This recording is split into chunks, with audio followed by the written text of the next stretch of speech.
Welcome back to the Convo Couch, everybody. I am Pasta Jardula. And I'm Fiorella. And Jonny Sue is on the ones and twos. Like, share, subscribes. That's what Fiorella's doing right now. Let's get it out there. Let's get it started. We have a big show for you today. We have a big, busy week. Bernie's in town. Yes. A lot of things are going on. There'll be some seafood eaten at this joint this coming week. Mm-hmm. So it's going to be a lot of fun stuff. So, fam, let's get right into it. Oh, my friend's calling me. All right, let's get into it. Fam. So we have a lot going on. And one of the things that was really big this morning was Tulsi Gabbard. Tulsi Gabbard so far has voted to abstain from the impeachment resolution. But these are the proceedings to the impeachment resolution. And I want to make sure we understand that. And I'm going to break that down a little bit because it's really confusing to a lot of people because there's a series of votes that these people, these Congress people and these senators have to take. So Tulsi Gabbard, as you guys can see here, was one of the ones who voted no to abstain. Mm-hmm. And we have the chart here of who voted aye and then who voted nay. So for the most part, I think we could all guess who voted aye. It was a squad. Ro Khanna, everybody that's usually, on the left, and whether they're considered progressive or not, the majority of these Democrats were all unison. Now, Tulsi Gabbard abstained, which quite a couple of people also did. But why is that important? Well, it kind of tells us that she's really taking her time to decide what her actual vote on impeachment in a few hours is going to be. Because she's listening to a lot of her base. So a lot of her base is very much against impeachment. Pasta, why are you, as a Tulsi supporter, against impeachment? Because I'm for institutions. I mean, if we're going to be, if we're going to keep our institutions in order, if we're going to keep our democracy in order, which it's far out of order, we have to, respect institutions. And this is one of the most divisive acts out there. It's really just about to cover their nefarious acts more than anything, and we're not talking about the things we need to be talking about. It does energize his base. It does. That's exactly what it does. It's going to make him look like the victim. It makes him look more hypocritical. But really, to tell you the truth, the positive thing I am taking out of this, that I think that it's going to fracture the Democratic Party even further, that it's really going to help Bernie Sanders get through. In other words, Adam Schiff has a new primary opponent. Nancy Pelosi does. I want this to fracture them so much that they got to take time away from all this BS, concentrate on a race, and allow Bernie Sanders to slip through. I think one of the best things that congressional candidates can do is to really not even mention impeachment. If I were them, if you're a leftist running for Congress, don't even mention impeachment. And the reason I say that is because either way, you're going to be criticized. If you're running as a Democrat but you're really a Democratic socialist or an independent, they're going to criticize you for not sticking with the Democratic Party. If you are for it, then the independents and the libertarians and those people are going to be like, why are you for this sham? Personally, my opinion is I agree with Pasta that more than the institution, it is the reason that Donald Trump is being impeached that I'm against. So I'm not against him being impeached for actual impeachable offenses, but I am against him being impeached for this particular reason. We've talked about it many times here. The Democrats are just as guilty. They're trying to cover up their guilt and their, what they're doing, what they did in Ukraine with regime change, and they're trying to put it all on Donald Trump. Meanwhile, nobody's talking about actual important issues like the Afghani papers, and we're going to kind of discuss this a little bit further. Can we talk about this real quick? We don't need that chart anymore, right? Let's get rid of that chart so I get a little bit more room up here. But let's talk about this because I was talking with somebody even further down the rabbit hole when it comes to impeachment. Well, you said yourself you're not against impeaching him like on, let's say, emoluments, and Shahid Buttar was big on that, talking about emoluments.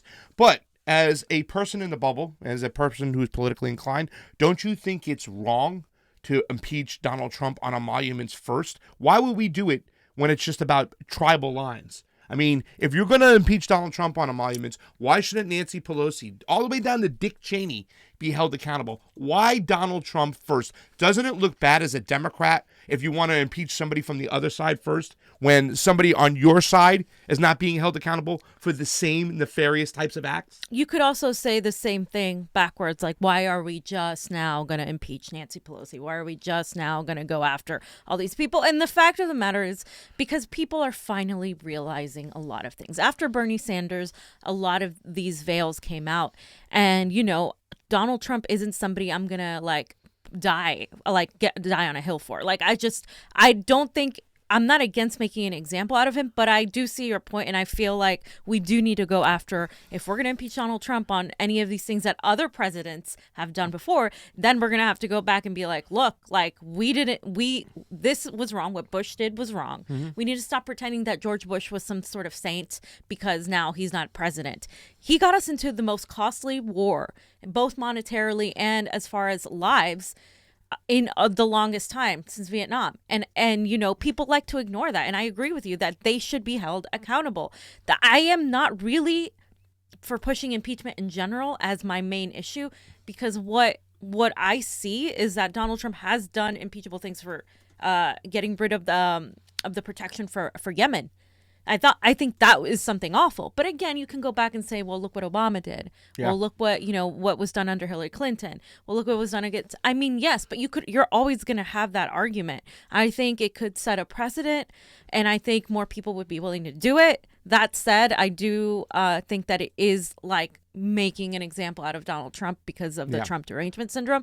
But again, I'm not going to say that Donald Trump hasn't done things that are worthy of it. And again, I don't think it should be our focus, because now we're wasting time talking about impeachment when we should be talking about, hey, what policies are going to help Americans drive them out of poverty. And that's what we're going to go on and explain in a couple minutes as to what is wrong with America, that they don't protest on actual economic justice, economic issues on war, against war, but they're so quick to protest against impeachment or for impeachment. It's kind of like what Max Blumenthal, I think it was Aaron Mattei, said it actually. You had more people protesting the resignation or the firing of what was his name, the old Secretary of State, the guy from South Carolina. I forgot when Trump got rid of him. Mm-hmm.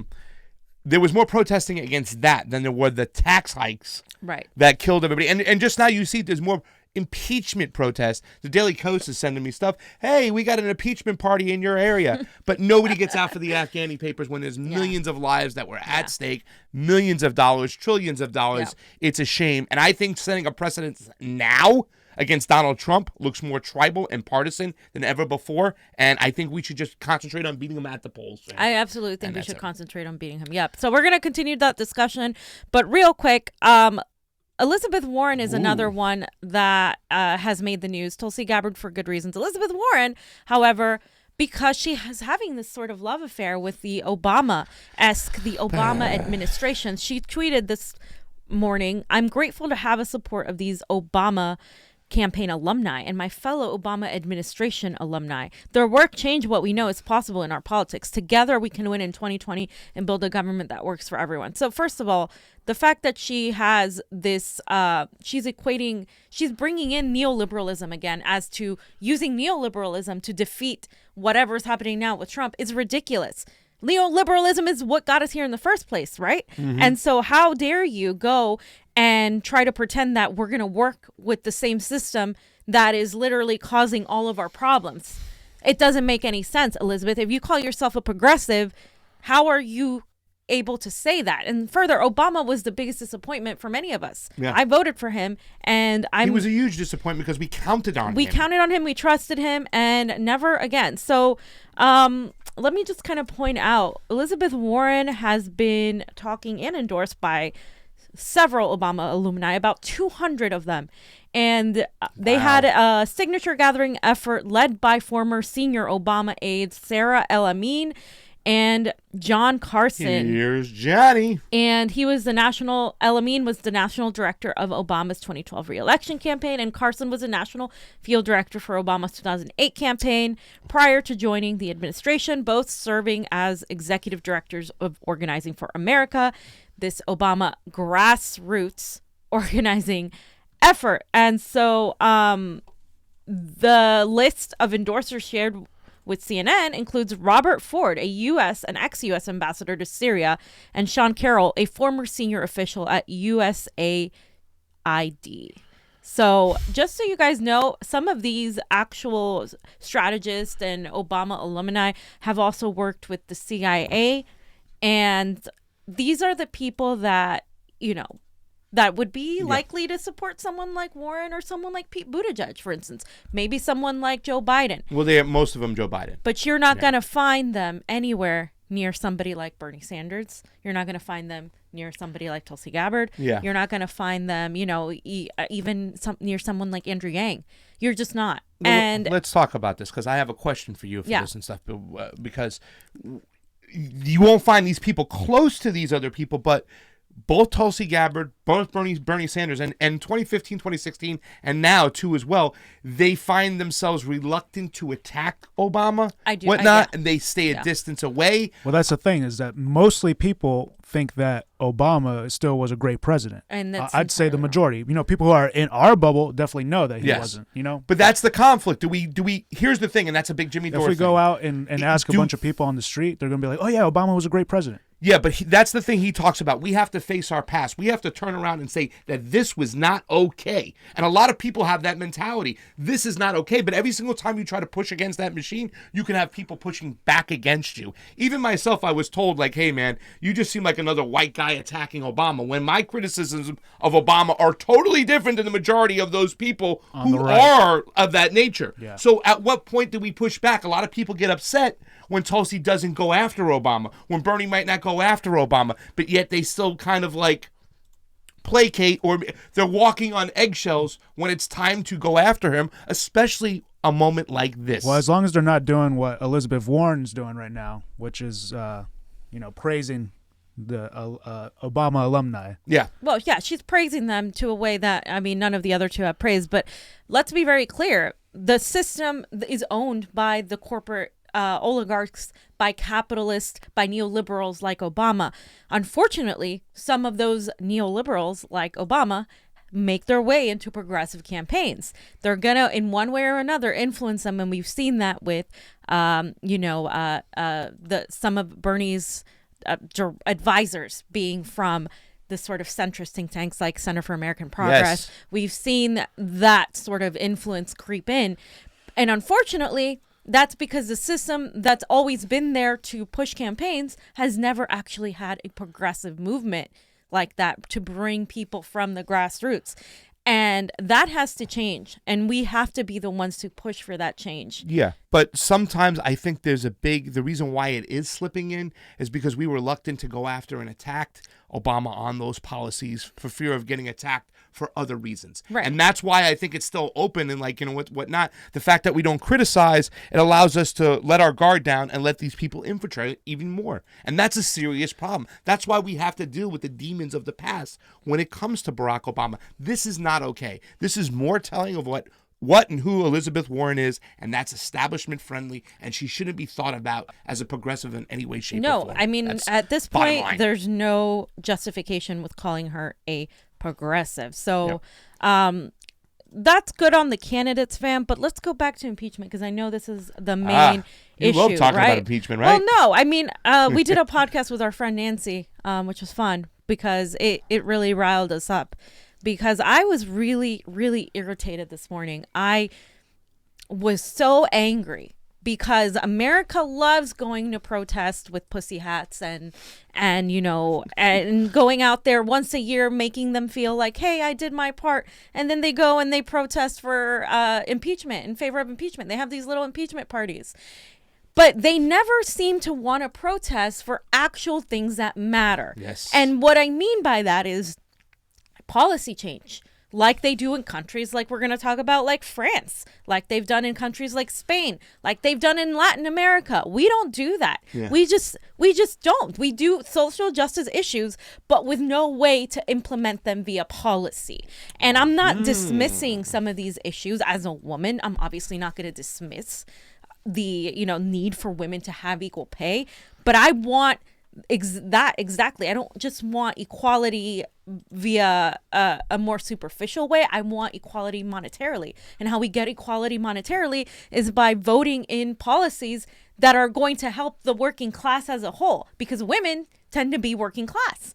And so that is a very important point that most people don't know about. And let me just kind of Shameless read this plug. for a minute. No, I'm going to actually go on this tweet right here. You're going on the Jeremy Yeah. Simons one. So Simons. here's a picture of the Times Square impeachment protest. And this is a fair-sized crowd considering it's been cold and raining all day.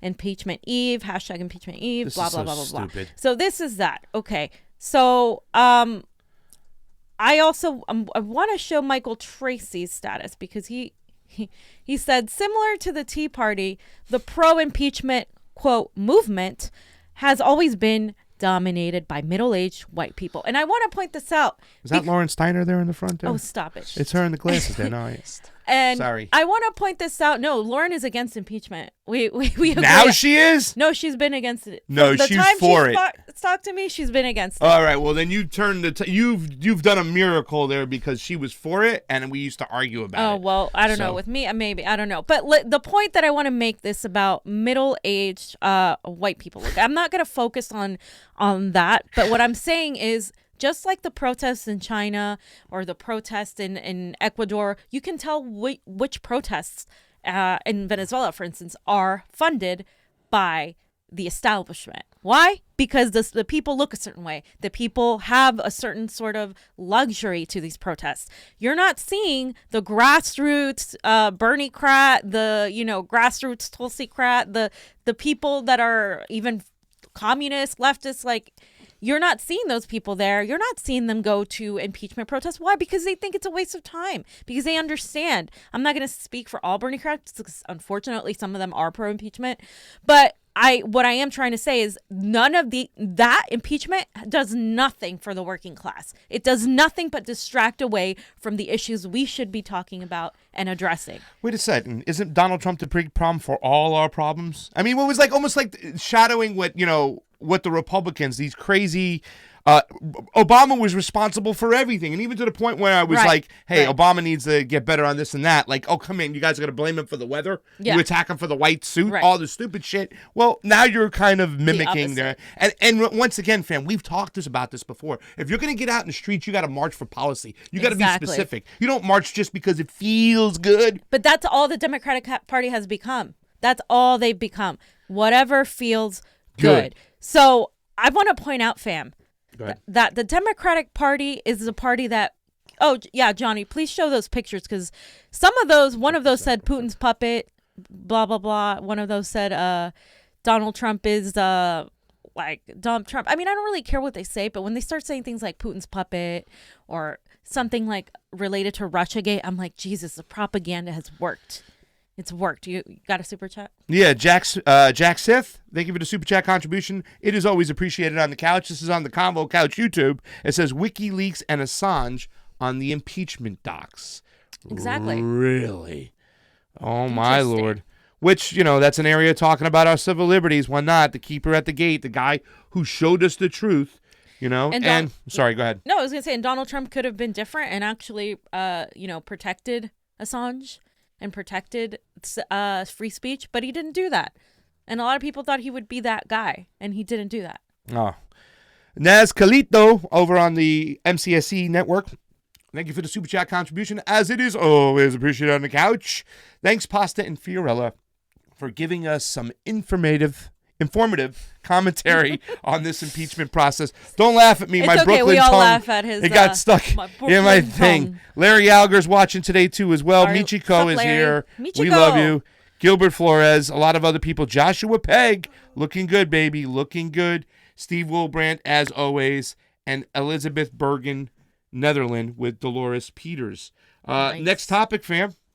So, fam, now this relates to the Democratic Party's hypocrisy, right? Because they're like, oh, let's impeach Trump. Donald Trump is a vile, racist, homophobic, sexist. He's the worst president, blah, blah, blah, blah. I don't like Donald Trump, and I've made it very clear here. I can't stand the guy. But How are you going to say you're against Donald Trump and then, as a Democrat, continue voting for his disastrous $738 billion military budget? Say what? And the Democrats, 188 of them, joined him and said, hey, yeah, we're gonna go lead these impeachment Eve parties. We're going to go and have these protests and we're going to talk about how awful you are. But then we're going to give you more power, and more money to continue destroying not only the domestic economy of America, but also to continue killing more people abroad, securing our imperialism. Yeah. Let me tell you something, fam. They're with him. They're with him. This whole circus to act like they're the opposition to Donald Trump is a lie. Because they were with him right here in this budget, but they were with him on the other budgets. They were also with him when they were extending the FISA court warrants. They did that for him. He's the craziest guy in the world. We're going to give him more powers to go on there and not be accountable for who he wants to spy on, because we did the same thing. Right? And they also extended the AUMF. Mm-hmm. So don't fucking sit here and tell me that this is the opposition party to Trump. It's just a big circus, a big distraction, this impeachment. And unfortunately, Democrats have been exposed. Yeah. It's somebody else who's been exposed. Thank you so much. Your girl, right? Yeah, Nancy Pelosi. But before we get there, I just want to say, go ahead. The people that voted against that, some of those people were the majority. I think all the squad, Ro Khanna, Tulsi, they did not vote for that military budget. Bernie Sanders did a whole thing on why Donald Trump is terrible, blah blah blah blah blah. So did Tulsi Gabbard. Yeah. I mean, at least that's good. But then I'm just not understanding that if we're gonna vote no on the military budget, why are we voting for impeach? It just gives him more power. You know what I mean? Like, well, they're not seeing like the connection it's pandering here. I think it's I don't know if it's pandering. I wouldn't know. say it's pandering. The squad is new to Congress. Yeah. So maybe they haven't done their homework on what a lot of this Democratic leadership has done for finances in the past. If you look up at Debbie Wasserman Schultz, I mean, God, she took funding from somebody who wanted to open up a immigrant detention center. Mm-hmm. She took their money. In Florida. I mean, so it's all over the place. Pelosi, we talked about it before, but the squad really needs to get with this because it makes them look hypocritical. We talked to somebody the other day. Remember what they said? Oh, yeah, I like Tulsi, but she voted for the impeachment. And we were like, oh, my Lord, the fact we weren't even mentioning the impeachment, but he brought that up. And these moves make them look so hypocritical for the undecideds, right. The independent votes, the independent people out there who know this is a circus. And the majority of this country is independent. That's the thing. And that's why you're seeing all these issues with the independent voter. But Nancy Pelosi, like you said, she admits that Bush was lying about Afghanistan. And let's show this little video of her because this is very cringe, Johnny. Cabral.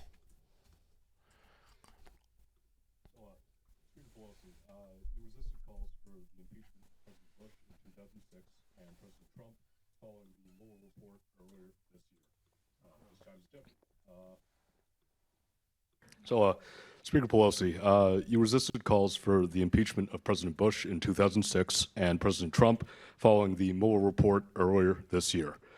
This time is different. Protect our democracy from the actions of our president now.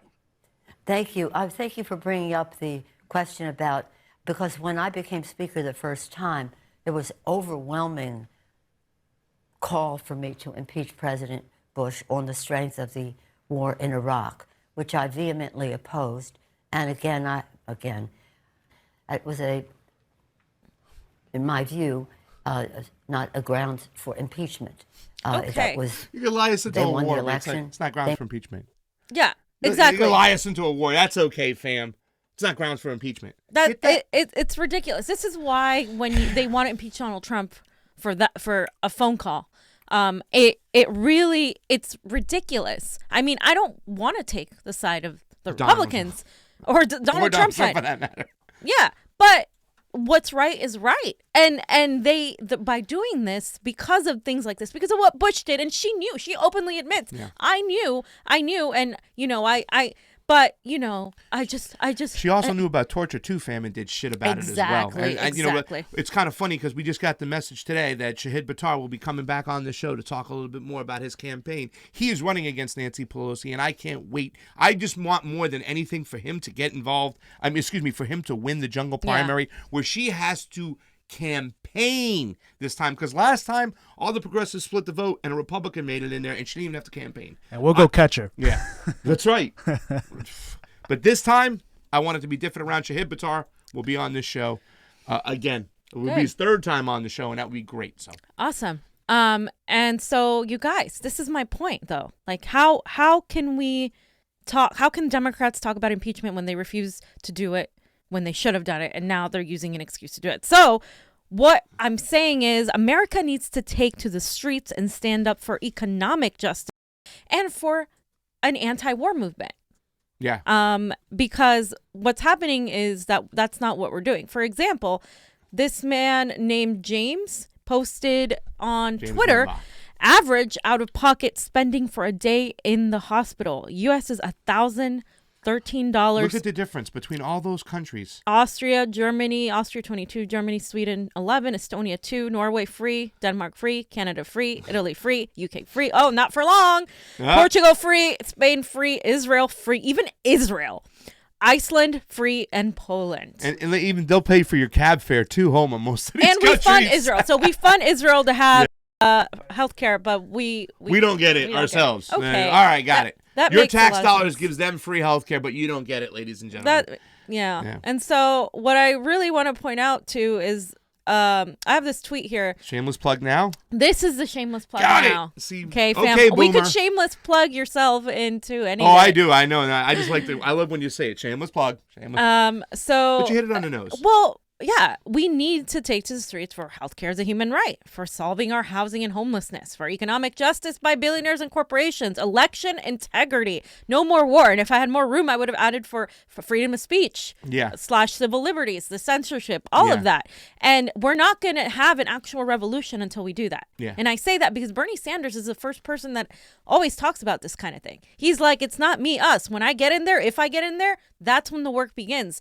And so people expect one person to change everything, and that's not how it happens. Yeah. We have to take to the streets, not for impeachment, but for these issues that we want passed through Congress. And on all those Period. things, there has to be a bill attached to those things. Right. Like, you have to know exactly. Like, if it's healthcare as a human right, we have now AB, whatever coming up. It's got to be held out with the signs. This is what we're doing. So we have where we want this specifically. Here's a bill that gives California's healthcare, whatever. Or if there's a bill that gives us national healthcare. Same thing with election integrity. Here's a bill. We need to get this straight. You know what I'm saying? It's not Like just in Tulsi's general. Securing America's America Elections Act. Like, Yeah. you know, we have to know exactly what specifically we are marching for. Exactly. And Fred Edward makes a good point in the Love Fred Edward. in the chat. He says, "Who can afford to take off work to protest?" That is true. That So, is true. They have us consumed. This is It's the double-edged sword. This That is programs. true. When we do it, we got to do it right. We got to make the most of it when we do get time. Right. We can't just been out there marching for generalities. It's not going to work. And Zcon, which is Xican, thank you for the super chat contribution, as it is always appreciated on the couch. Policy change must work hand in hand with a replacement ideology that supersedes neoliberalism. Last efforts be in vain. NL, what is that? National League? Is politically economic. NL is a political economic system and flies under the radar as social philosophy. What is NL? NL? NL. I'm not sure what he means. It's by political economic system and flies under the radar as a social. Help us out. What is it? Well, let us know what it is Let in us the know comments. NL. But Thank you for the super chat contribution, Zcon. so this is kind of what I want to get to is we need to learn from people like France. France, we've always looked to. You know, they led in the revolution before, and now same they thing. continue neoliberalism. leading us, and they're standing against neoliberalism of Macron. Macron decided to increase the retirement age to 64 because people are living longer.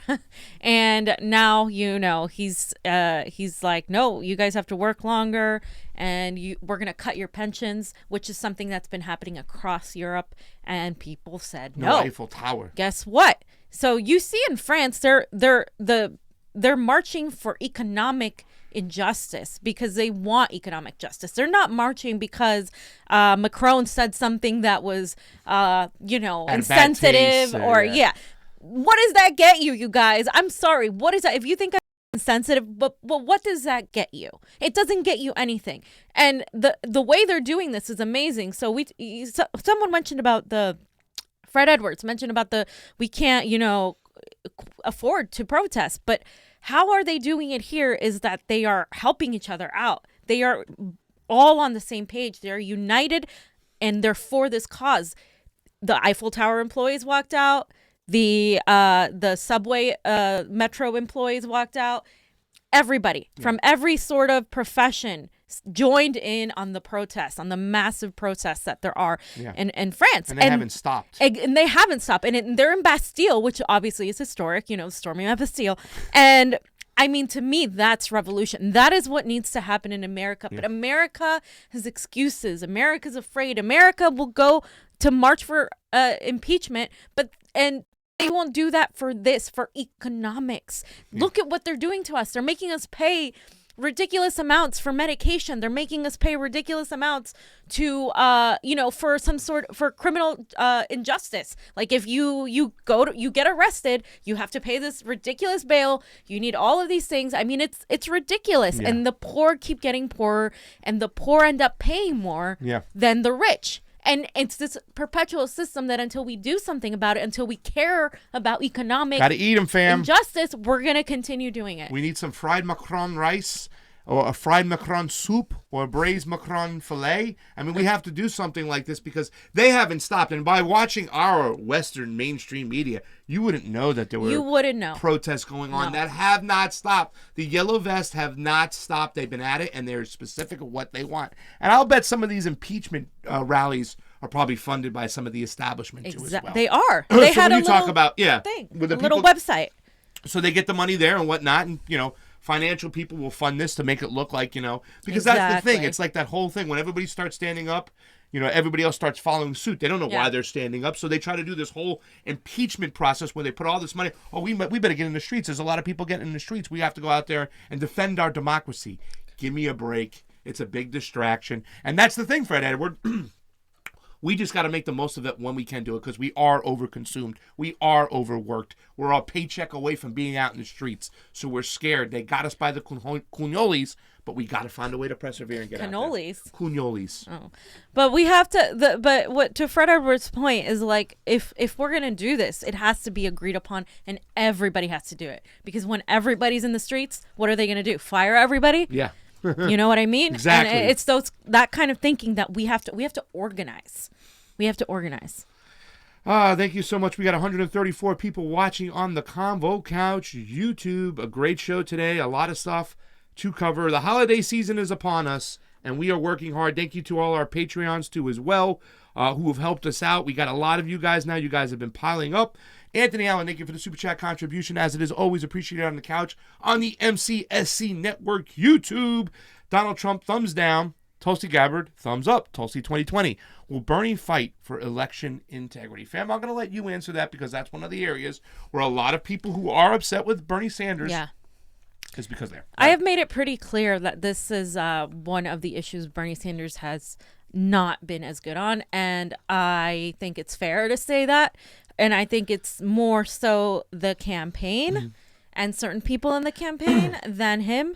And I believe that that's going to come if we, his supporters, push him for it. And what I mean by that is we demand that be paid attention to. We know, I showed you guys a tweet of 6-7 months ago that I had about California. Some people in the campaign were not happy with that tweet. But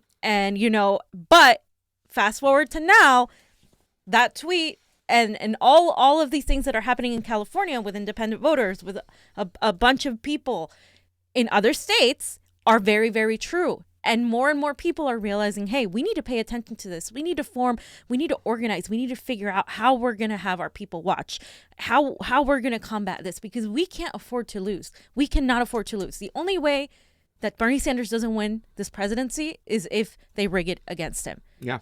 Because he has the numbers, he has everything else. I'm thinking that this actual impeachment might be a way that it would really hurt the Democratic leadership, because I think a lot of people have to separate themselves from this.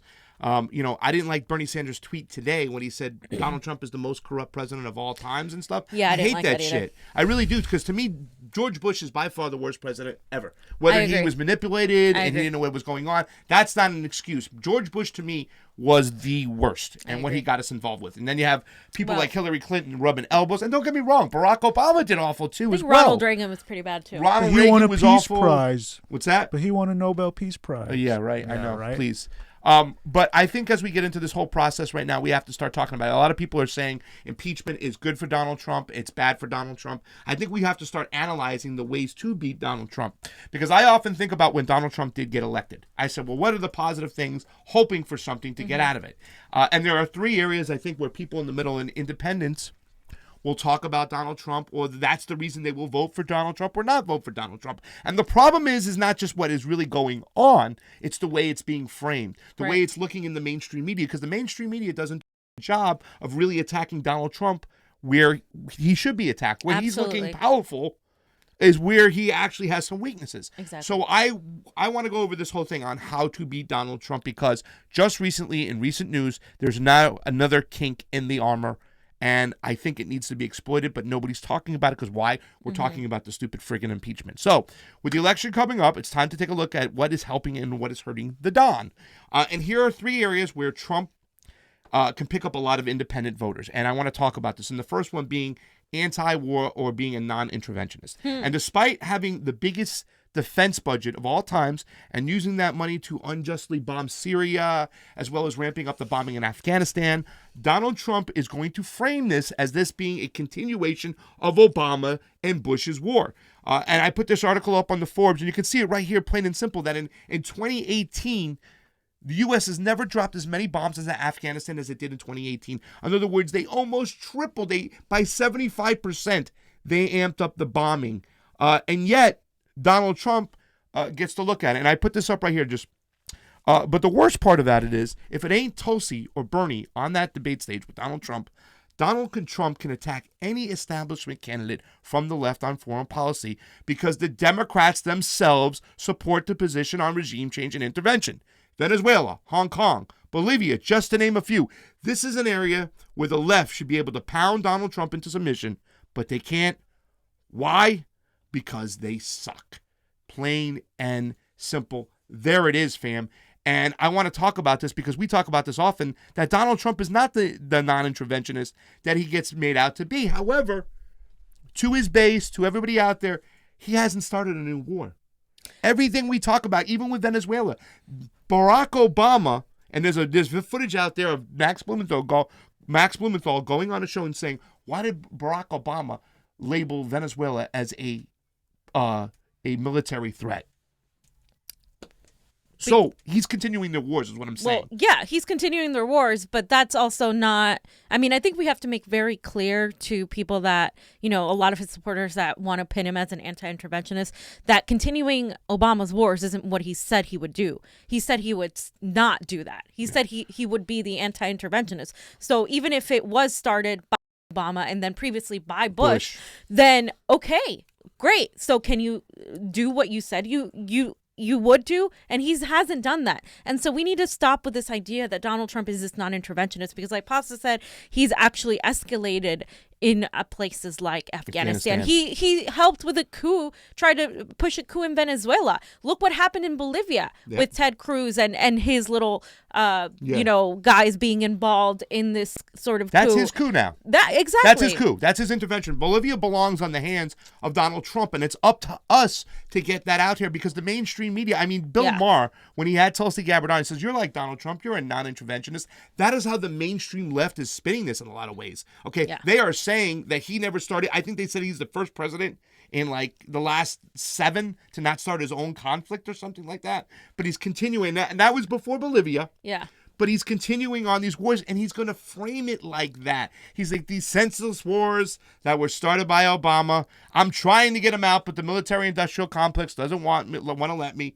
We know he's not going to get out of Afghanistan. Why? Because the opium's there, and he's a businessman. He's not giving up that opium. With people like Pompeo and people like our evil Geppetto, he's not ever going to be a peace candidate. Ever. Because those are the people driving, the weapons over there. He's also increased funding and support for military aid as well to Israel. Oh, yeah. And that's where a lot of our money goes. Another thing he's done is been Saudi Arabia's bitch. And that's continued. It's a truth. On and on again. And that's what he's been doing. But the way he's framing this is a scary moment. And once again, this is why we're out there full-fledged. And it really sucks. We got into that room in the in Long Beach at the LA convention. All these people are for war. They're standing behind the OAS. You know what I'm saying? And it's a shame because he's getting away with bloody friggin' murder. And they're not criticizing him for exactly. Why? Because they stand on his side, the major of the fucking Democrats themselves. They just voted. And they proved it. Gave him his money. They gave time him and time again. Every single time there's a military budget vote, you're going to see a bunch of Democrats voting with Donald Trump. 2, the second area, the economy. Another area where Democrats should be able to pound Donald Trump into submission, but they won't. Only Bernie Sanders has called him out. He's done this on every single reply back to the State of the Union. Here he is in one of the State of the Unions, and this is what you got to do. You got to be specific. None of the Democrats, in fact, some of them, like even once again going back to Bill Maher, is like, well, he's doing great on the economy. The stock market's doing great. No, he is doing shit on the economy for the everyday average person, for the worker. Homeless list is growing, and nobody's calling him on it. What percentage of people are in the are even count in the stock market? It's low. It's under 25%. Exactly. Of people, so how are we still using that as a measure to say, oh, the economy's doing great? GDP growth. That's ridiculous. He says it's a hot economy. That's the whole thing. And you know what? He gets away with it. But here's Bernie Sanders calling him out, and we need more of this. For many of President Trump's billionaire friends, the truth is they have never, ever had it so good. But for the middle class and for the working families of our country, the truth is that the economy is not so great. Over the last year, for example, real inflation accounted for wages for the average American worker is up by all of 1.2%, just $9.11 a week. In fact, real wages for that same worker, that average American worker, are lower today than they were in 1973. Let me repeat that. The average American worker, after adjusting for inflation, is earning less today than he or she did 46 years ago, despite huge increases in productivity. Sadly, millions of American workers are now forced to work 2 or 3 jobs just to pay the bills and to keep their heads above water economically. Okay, so there it is. And I like this part about it because, he always goes after the unjust inequality, talking about the rich people. But this is him putting out statistics where the everyday average person is not doing better. Comparing those numbers back to 1973, fam. This is the tactic we need to use to hit Donald Trump in the head over the economy. And this is where I love Bernie Sanders, because this is where he focuses on. This is his wheelhouse right here, like the economy and how wages have been stagnant and how we're making less money than people did back in 1973. That is ridiculous. I mean, people, you can just state these facts like whatever. That if you really listen to that is insane. We're supposed to be progressing in life and not regressing, and that's what we've been doing. And people like Donald Trump like to talk about how job employment is down, how he always puts in the statistic of black unemployment is down under Donald Trump. All these fugazi statistics. Blah blah blah blah blah. Yeah. And it's ridiculous because, like Bernie said, people are having to work 3 jobs just to make ends meet. Yeah. And that's not even considering how much the cost of living, the cost of rent has gone up, where people up until this point right now are working full time and they're living in their cars and they have full-time jobs. So why isn't the majority of the Democratic Party attacking Donald Trump on this? Because they are just like him when it comes to the economy. Yeah. They are just like him when it comes to being responsive to corporations over people. They're just like him when it comes to anything that involves money. They're pro-capitalists, they're pro-neocons, neoliberals. It's the same type They got money of in the system. stock market.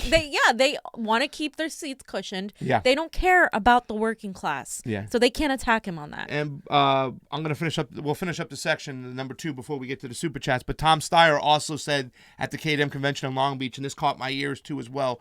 We caught him, and he also called out where we watch what he says. This is what you need to do. This is an area where we need more Democrats to get to. Can beat Donald Trump. I'm not sure he's going to be their candidate, but at the moment I think most primary voters are assuming he will be. And if he is, I think people want to feel like whoever the Democrat is has got to be able to stand up to him, specifically economically, and take him down for the failure that he really is on the economy. You know, I feel bad that meeting I went to when the guy was talking about Tom Steyer, I got up and walked out because it was like, I'm not listening to this shit. But ever since we've seen him, he has been growing on me. And not to say he's my number one candidate by any means, but really this is important right here. This is where we got, because he's calling it out. He's a billionaire himself. Yes. So. I mean, the fact that everybody's sitting out there and bragging about Donald Trump on the economy, the mainstream media, is disgusting. And fam, I put this up here for you. Can you read that one for me? Yeah, the mainstream media, especially the left outlets, don't talk about the homeless. They don't talk about poverty, but they always talk about the stock market. Let's face it, MSNB Latte C's main viewers are affluent wine moms. And then Pasta has this tweet. Yeah, because you put this up, and I was laughing hysterically. Russiagate is cue for wine moms. It is. It absolutely is, fam. And that's their audience. That's what's Yeah. going on. You know what I'm saying? They're so disconnected from the poor and everyday average people, you know what I'm saying, that it's disgusting. And they don't talk about those things. They don't talk about Donald Trump being a failure on the economy. And I put, in addition to the spin of Donald Trump on the economy, don't ever tell me that neoliberals would ever risk losing their jobs by having a true progressive win rather than having Donald Trump getting reelected. This is CNN Money, the anti-Trump channel, doing a little clip video on how great Donald Trump is in the economy because of attitude. Watch this bullshit. Disgusting. Who deserves credit for the booming American economy? How much credit do you give President Trump for a strong February, or does President Obama deserve some credit? How much credit does he get versus his, Obama? It's interesting that Republicans say, well, the economy is going gangbusters. Well, yeah, it is. Thank you, President Obama. Wrong. There is one person who deserves credit today, and that's Donald Trump. And it's all thanks to the one thing his critics dislike the most, his big mouth. Jobs, jobs, jobs. Here's what I mean. We're now more than a year into the Trump presidency. Pick any number you want. Jobs, stocks, corporate profits, they're all gangbusters. And it's true that those measures were already strong when Trump took over and have basically continued on a long-term trajectory that started in 2009. But something feels different about the Trump economy. I've created over 1 million jobs since I'm president. There's a momentum, an energy, a bravado. The stock market is way up again today, and we're setting a record literally all the time. It's as if corporate America, Wall Street, and even blue-collar workers suddenly have their mojo back. We will buy American, and we will hire American. It turns out the only thing the American economy was missing these last 10 years was confidence. And nobody is as confident as Donald J. Trump. President Trump's nonstop boosterism has flipped a switch in the minds of investors and CEOs. He's got their back, and he's delivered with a fat tax cut and aggressive deregulation. And he's been the lucky beneficiary of a rare coordinated global comeback. But this goes beyond just policy and timing. Trump has become the cheerleader in chief, and you can measure the impact. In the month Trump became president, small business optimism had its biggest gain since 1980. Consumer confidence now stands at a 17-year high. And investor sentiment? There's nothing but bulls out there. It's as if the American economy itself now reflects Trump's own ego. Everything is the biggest. The biggest. And the best. The best. So 1 year in, the economy is firing on all cylinders. The worry is now turning to that engine overheating. And we'll see if the president can take the heat. if and when this economy cools. Fam, I'm going to let you make comments on this because I only put GTFOH. That's CNN money saying that because of Trump's bravado, because of his energy, I had to do the Trump. Johnny, you know when he does Sam, this? I'm pescatarian, but I'm ready to eat the rib I after this. know. I mean, it's disgusting. Oh, and God. CNN barely mentions Bernie Sanders, and they smear Tulsi Gabbard, but then you see how they talk about Trump. They're uplifting the guy. Because why? Because they would rather win or lose to Donald Trump than win with an actual progressive that's going to take away their cushions, their money, their lavish lifestyles. It doesn't get any more clear than this. They might as well have been an ad for Donald Trump because that's how bad it is. And also note how the only time they attack Donald Trump is his sexist remarks, his rude attitude, how he looks, etc. Why? Because they will never attack him on economic policy because they really don't want to change anything. They talk about how Donald Trump has given big tax cuts to corporations as if that's a great thing. Meanwhile, people are like in debt and they're paying taxes far more than taxes and companies like Amazon and Netflix. It's insane. I'm not going to go. Listen, that's just the biggest thing. That's a lie. And you could see how they were talking about it. It's a bull market. It's for investors. It's for small businesses. God. It's not for the everyday average not for small friggin' businesses. America. It's not for real true small businesses. We're headed to a recession We because are. small businesses can't compete with corporations. Yeah, and it's disgusting that CNN, you think that they're the opposition to Trump. No, they're not. No, they're not. That's just terrible. Very clear. Let me go to some super chat contributions. Thank you so much, Baltazar228 on the Convo Couch YouTube, and it is always appreciated on the couch. HR 3057 is probably the most comprehensive election reform bill ever created. Calls for the RCV and mixed member proportional redistricting. That's interesting. We got to look into that one. You have that one up there? Fair Representation Act. Baltazar also say hashtag Robespierre didn't guillotine himself. I don't know. Is Why are you that laughing? the French guy? Help me out there. Well, she's laughing at your pronunciation, Robespierre. Pasta. Well, you should read that when it comes to French. Why do I got to read the French word? Thank you so much, Baltazar. You are us. He didn't guillotine himself. Who guillotined him? The people? Guillotine. Guillotine. Jeez. Guillotine come it, on. no? No, it's not guillotine, Pasta. It's guillotine. It's guillotine. It's Anthony guillotine. Penza. We need a class in French. Paisano, $5. Thank you so much. And as always, appreciate on the couch. I'm gonna make an gnocchi for Fiorella. Thank you for you. She thanks you. Pasta speaks worse Italian. I speak better. Also, we have Anthony Allen. Thank you for the super chat contribution. We already said it before. We got you. Thank you so much. And we have people watching the show today.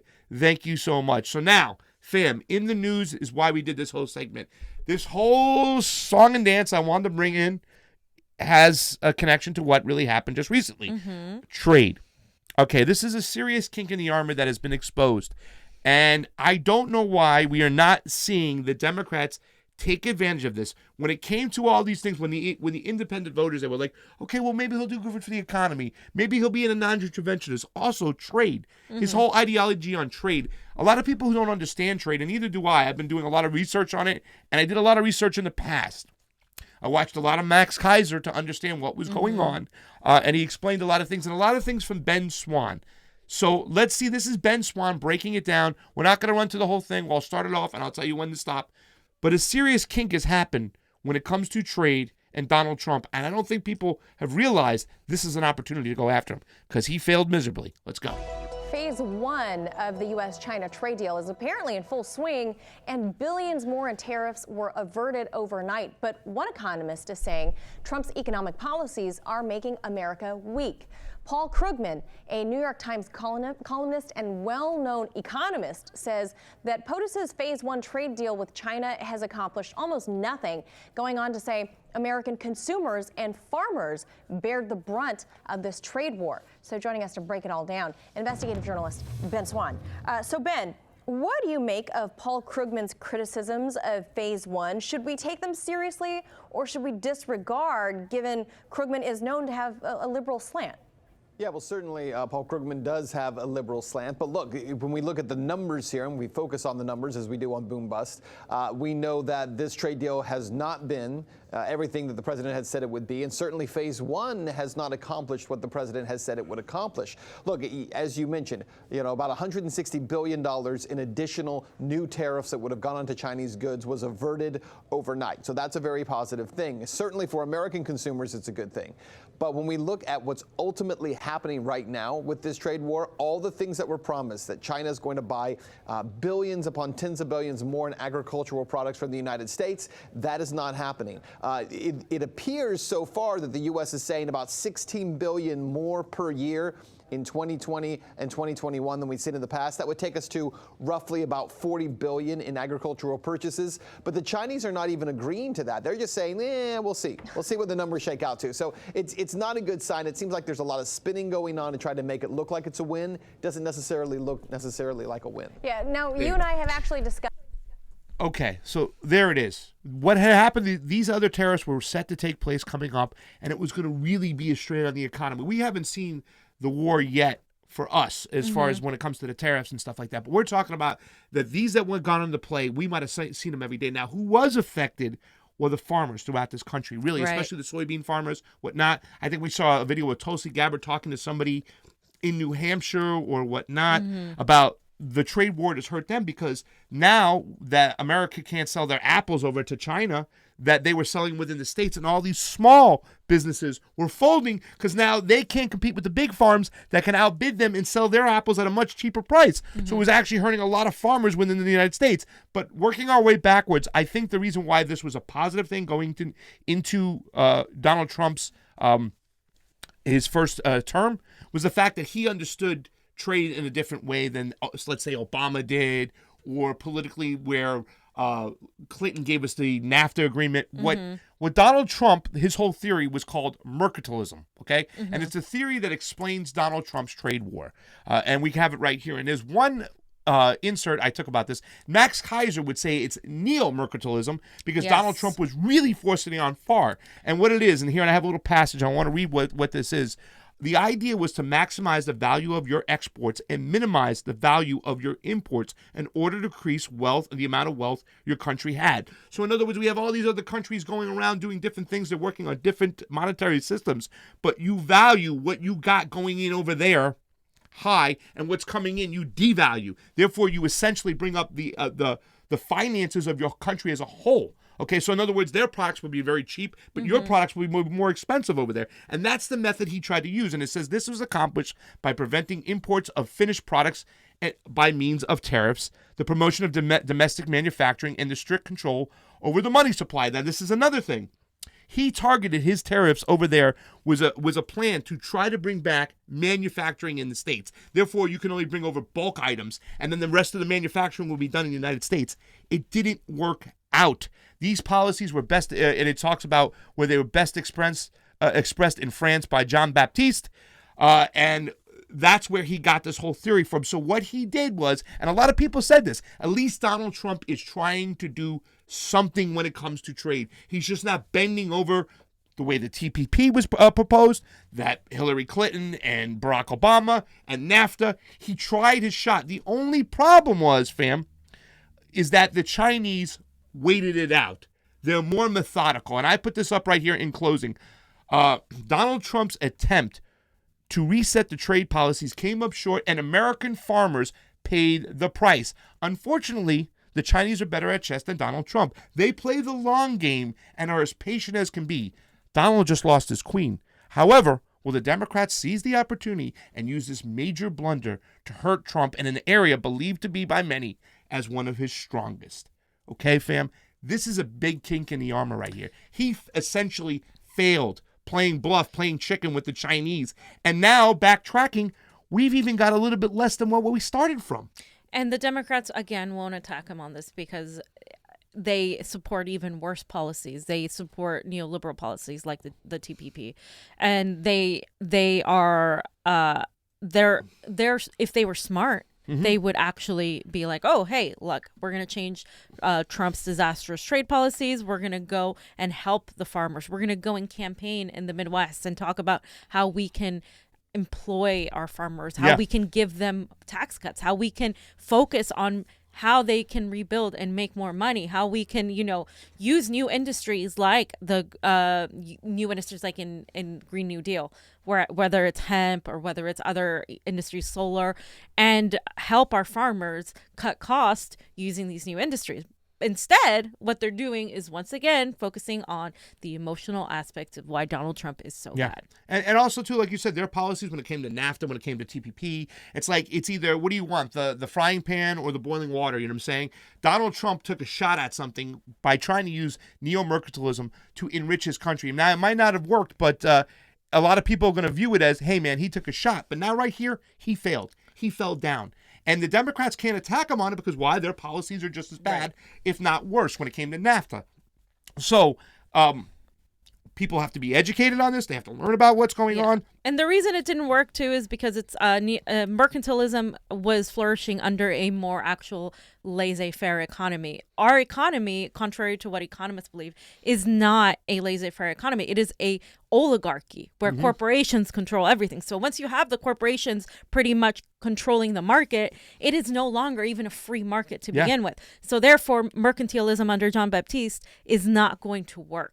In America. It's just not. Again, the system is set up in this way now, and that's why we have to change the structure of the system. If we have more citizens with more businesses, with more, once again, need small businesses more. A lot more small businesses where that would work. It would be, it would make sense. But under an oligarchy, like you said, NAFTA actually plays out better for them because then they can even furthermore manipulate things on trade and when it comes to, what's that? Crony capitalism. So, I mean, he took a shot here. He lost.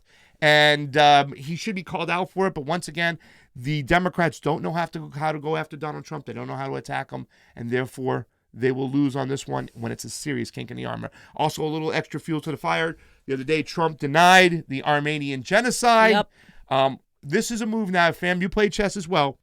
Erdogan, right? He's doing he doesn't want to piss off Erdogan. So you can better believe there's some type of deal or something worked out with Turkey because this isn't about him getting votes. I had a friend of mine whose father wanted to bet me that Donald Trump had a chance to win California. I'll let you out of that bet right now because after this, you got zero chance of winning California. I don't care what establishment Democrat. This ruins you in L.A. You have no shot now. But once again, he's moving a chess piece. You can better believe he's chumming up with Erdogan, and he doesn't want to piss him off, and that's what this is about. Also, I have a picture last night, fam. We had a friend of the show, Mark Jerusalem, came and visited us. There's me and Mark. Look at him. Thank you for your support, Mark Jerusalem. It was great meeting you last night. He sent love. He was talking about how Fiorella was so brilliant. I told him, would you please talk about me more? Not Fiorella. I talk about Fiorella all the time. But yes, thank you, Mark Jerusalem. It was great seeing you last night. Johnny, before your topic, did I miss any super chats? Yes. You're going to read this one right here. Why do I have to read it? Because it's French. Oh, it's French. Oh, shoot. I can't even Balthazar. see that. Oh, hi, Balthazar. Maximilien Robespierre was the guy who guillotined the French royal family only to get guillotined himself later. Ah, yes. Well, a little bit of history. Well, I'll take a guillotine if I get to guillotine all because it's quick and fast, but I'll chop off the heads of everybody else. Thank you for the super chat. Yeah. It's always appreciated. On the Okay. Girl, fam, you got to do more. I don't need to be you. There's enough in the world with one pasta. Ooh. Tally Segalis, how you doing? She's over on the Facebook. What up, Tally? Donna J, we love you. Larry King, Mia Mitsa. Larry King, like the Larry King? Yes. Or Larry King. We love you guys. Keith Ward, man, Tally, she's amazing. That brain is beautiful. I love talking to her. Give me a call. Hit me up. We'll talk more politics. We'll talk more social issues. Shameless plug. Shameless plug. She is awesome. If you haven't seen our Bernie Sanders video, it was one of the videos that me and Johnny did. It really started kicking us in when it came to a lot of different stuff that we like to do in these different videos. Tally won the... I know. The trivia. Mainly she won because her final answers, who do you want as the vice president? She's like, oh, Tulsi Gabbard. Yeah, she gave a great answer. So there. Unfortunately...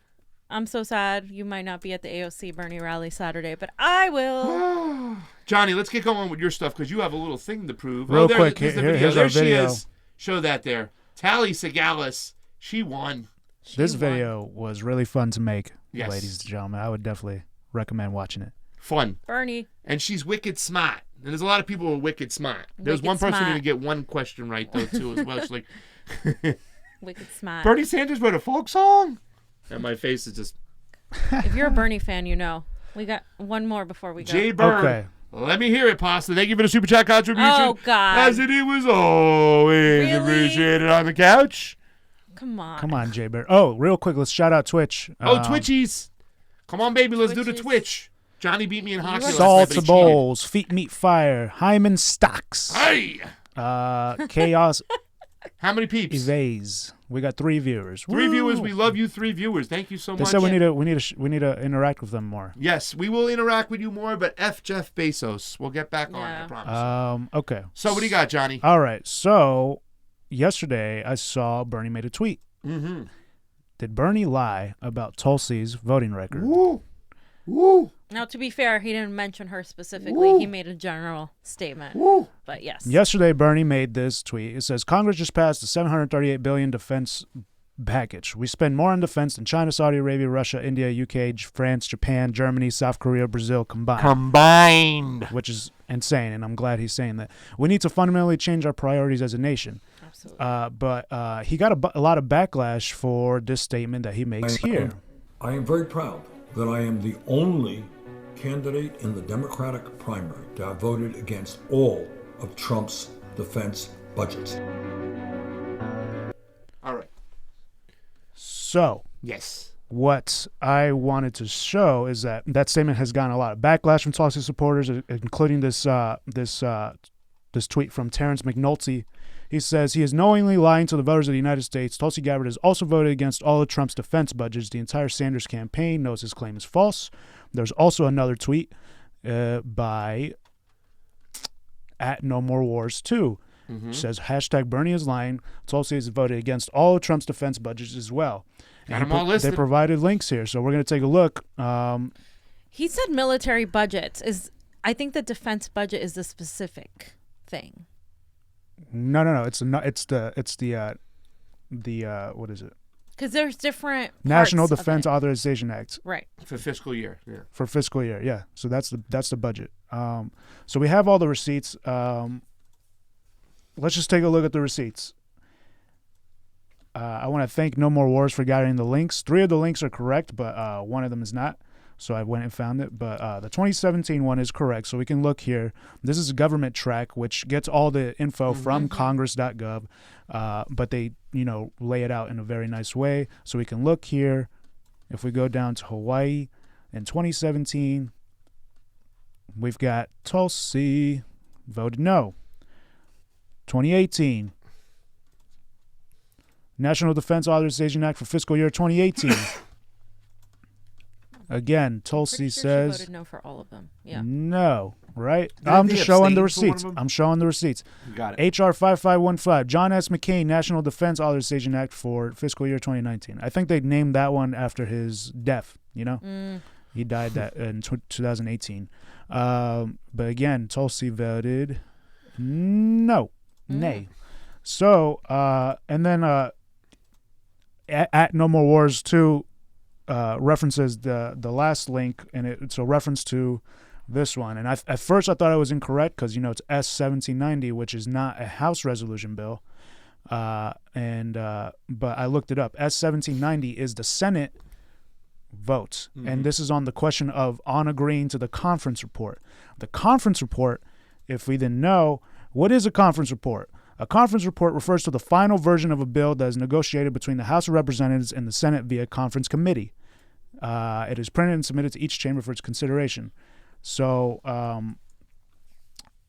Tulsi did vote no for that. And the whole point I'm trying to make...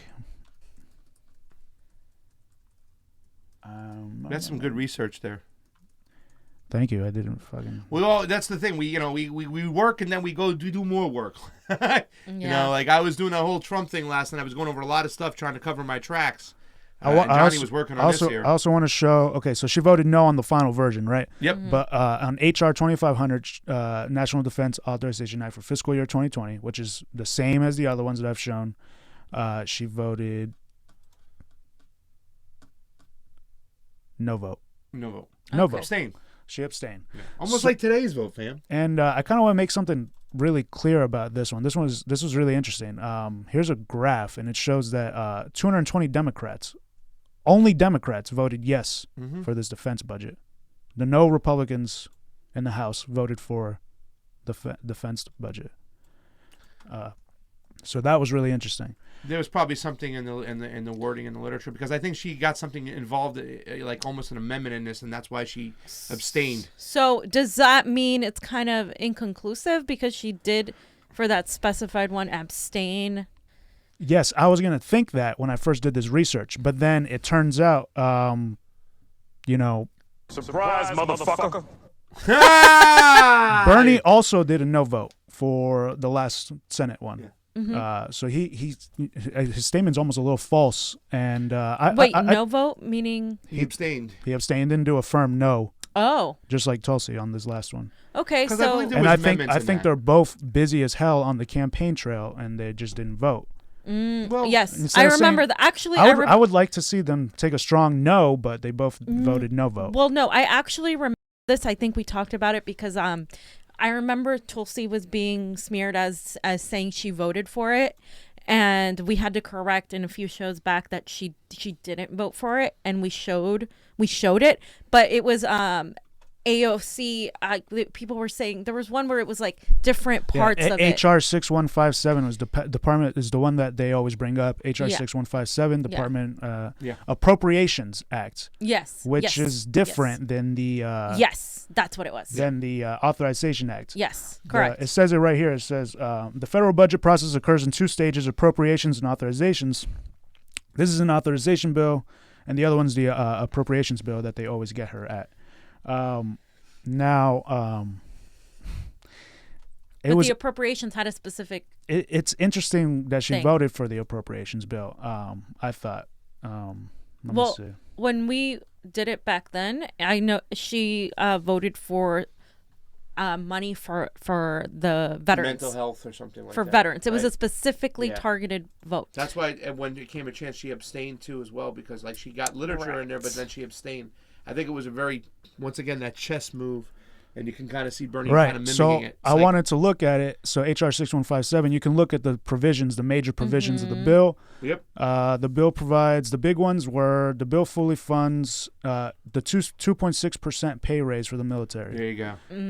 The other thing was, it was, what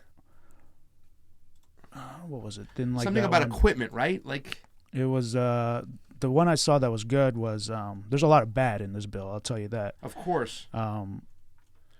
Specifically, the bill provides $364 million for cancer research, $125 million for traumatic brain injury and psychological health research, and $318 million for sexual assault prevention and response. All right.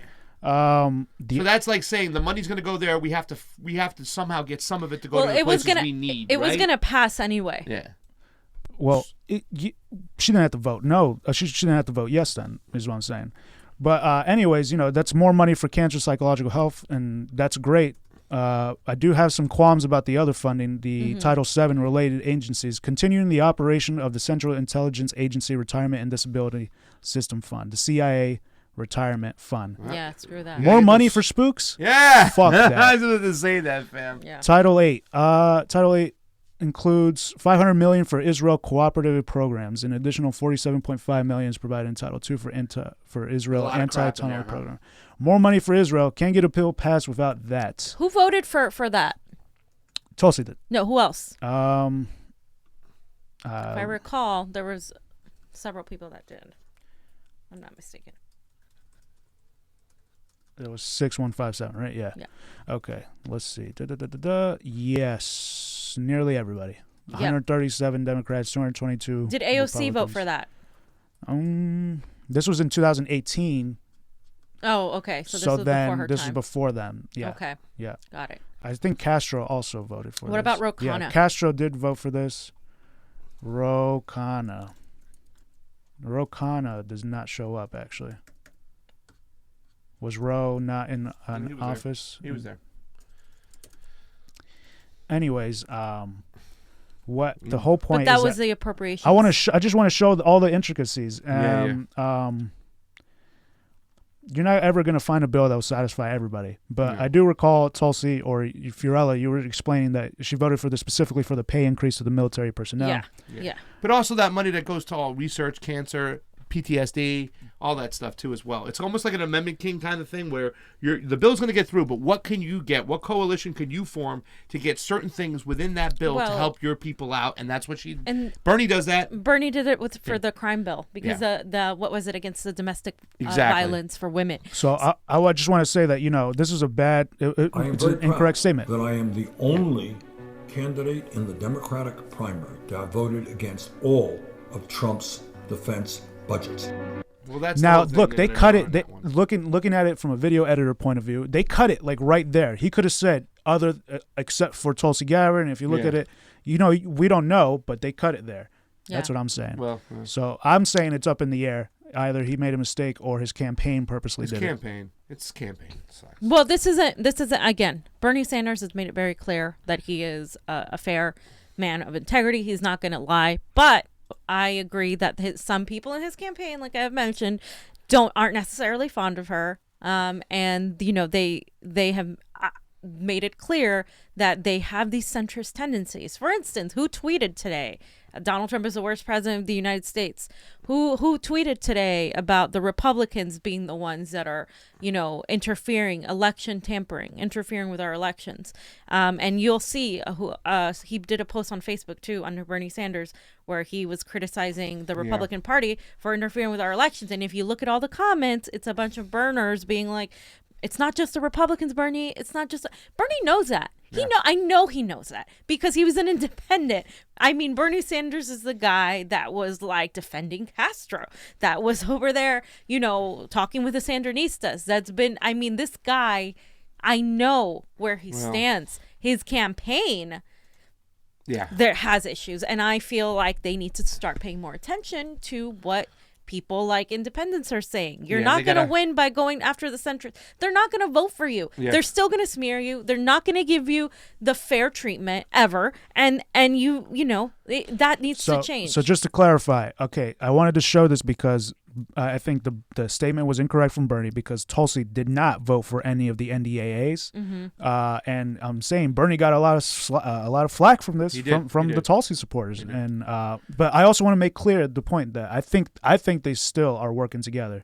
And that this was a campaign mistake. We don't know, but let me say this much: Bernie's campaign needs to get their shit together. They really do. I mean, there's areas where he keeps messing up. We talked about the Cheng thing. It makes him look indecisive, and that's why Jeremy Corbyn and somebody put on our chat about what's going on in Britain. You cannot look indecisive. Exactly. You have to look like a strong leader. And this kind of back and forth, and then making comments like this right now, and you could say more than anybody, fam. When it comes to the Tulsi and Bernie people, there's a tipping point right now. It's getting heated up in there, and with stuff with AOC's brother was saying stuff. And the way but he's not responsible. We understand that, but once again, that people they're looking at it in a different way and saying, well, Bernie needs to get these people together. And I agree with you on that tweet. I'm like, ridiculous. He can't control everybody, but there is a point where there's areas where the campaign can control stuff and they're not doing it and they're being indecisive. What's also a possibility is that his campaign told him, Tulsi did vote for it. Look at this HR 6157 appropriations bill, and then or whatever. I mean, I don't even think it's that deep. I think he's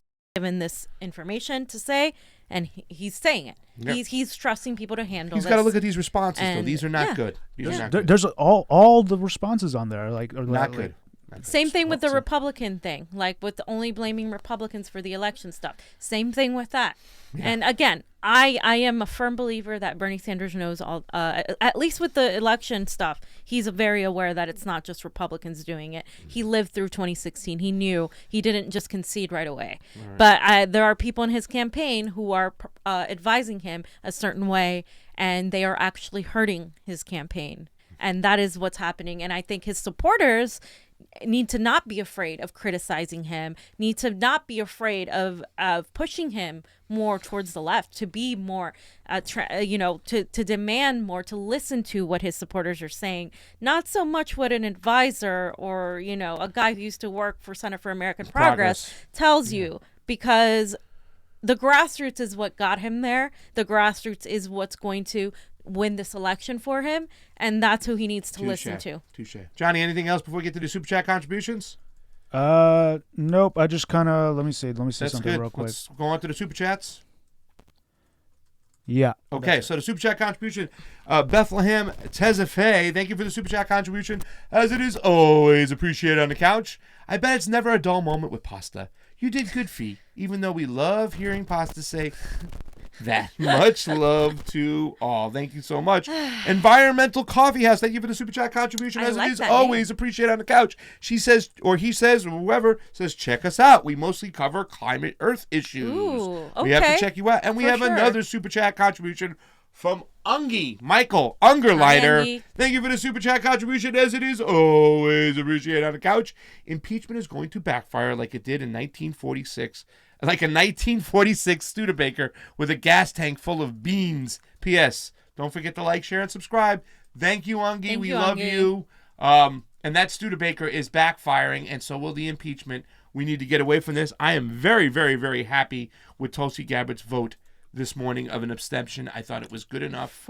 Yes. Before she votes on the actual impeachment. And a Freebird in 1969. Thank you for the super chat contribution. Says, yes, love you guys. Well researched. Thank you so Yeah, it much. was We Johnny. try our hardest, and we want to thank you all, our Patreons, everybody else who helps us out. That's it for today, ladies and gentlemen. Yeah. Johnny, you got anything else for closing? No, that's it. Eva Crowder here hanging on out with us in the studio. Thank you, Eva. We love you too as well. Remember to go over to our Rockfin tomorrow. We will be streaming the debate live on Rockfin like always. What are we going to have with us? F-I-N, Tina Desiree Burke in the studio from the Real Berg. Progressives, or District 34. Should have been District 27. but- McLefty face Desiree Berg is her name on Twitter. Yes. She's awesome. Good combination. She's to- savage. You got us in the studio with Johnny Sue. We'll be spinning on those ones and twos. Go over to our Rockfin, ROKFIN. Thank you on the Twitch for hanging on out.